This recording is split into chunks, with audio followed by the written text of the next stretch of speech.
ليه شعرك بيبيض بدري من الاخر. ازيكم يا جماعه، عاملين ايه؟ النهارده هنتكلم عن موضوع بيقلق ناس كتير، وهو موضوع ظهور شعر ابيض بدري. يعني ايه يبقى عندي 25 سنه او يا دوبك 30 والاقي شعر ابيض يطلع لي كده بكل ثقه؟ ليه؟ ونعمل ايه؟ وهل في علاج ولا خلاص نستسلم للامر؟ خليني ابدا بان اقول لك ان الشعر الابيض مش دايما ليه علاقه بالسن. في ناس بتبدا تبان عندهم الشعر الابيض من العشرينيات، وده ليه اسباب كتير جدا. تعالوا نمسكهم واحده واحده. اول سبب الوراثه، غني عن التعريف. ببساطه لو باباك او مامتك طلع لهم شعر ابيض بدري، احتمال كبير انت كمان يطلع لك شعر ابيض بدري. يعني نفس الكلام، الجينات بتتحكم في كل حاجه حتى لون شعرنا. نمرة 2، نقص الفيتامينات، خصوصا فيتامين بي 12 البي 12. النقص منه ممكن يخلي الخلايا اللي بتصبغ الشعر تموت بسرعة، فيبدأ الشعر يطلع أبيض. نمرة 3، التوتر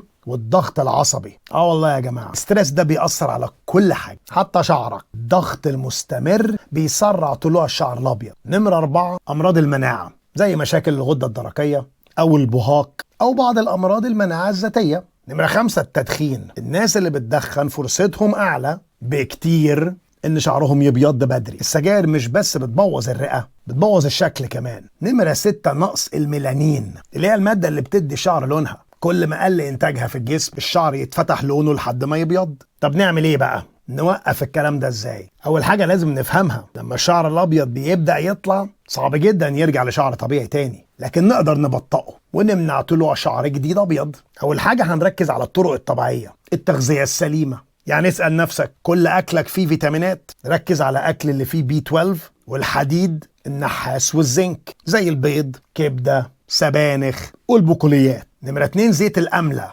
زيت هندي معروف جدا، في الغالب شفتوه قبل كده، مليان مضادات أكسدة قوية جدا، بيتحط على الشعر مرتين في الأسبوع. نمرة 3، عصير البصل. والله عصير البصل. عصير البصل مليان مادة اسمها كتاليز، بيساعد انه يقلل في بياضان الشعر. حط شوية كده في فروة راسك وسيبه نص ساعة، مرتين في الأسبوع. نمرة 4، الشاي الأسود. يتغلى ويتساب لحد ما يبرد، بعد كده يتغسل بيه الشعر، بيدي لمعة ولون ويقلل من ظهور الشعر الأبيض. طب نمرة 2، العلاج الطبي. ادي خلصنا من الطبيعي. أول حاجة الفيتامينات والمكملات. لو في نقص واضح من فيتامين بي 12 أو حديد، لازم تعوضهم سواء بأكل أو مكملات. هتقولي طب المينوكسيديل يا دكتور؟ لا، المينوكسيديل للشعر الخفيف، مش بيأثر على لون الشعر، فمش هو اللي هيعالج بياضان الشعر. تاني حاجة، الصبغات الطبيعية. لو حابب تغطي الشعر الأبيض، اختار الصبغات اللي خالية من الأمونيا ومواد كيميائية. نمرة 3، في أدوية جديدة ولكن دي لسه تحت الأبحاث، بتعيد نشاط خلايا الميلانين تاني، بس زي ما قلت لسه تحت دراسات ومفيش منها دواء في السوق.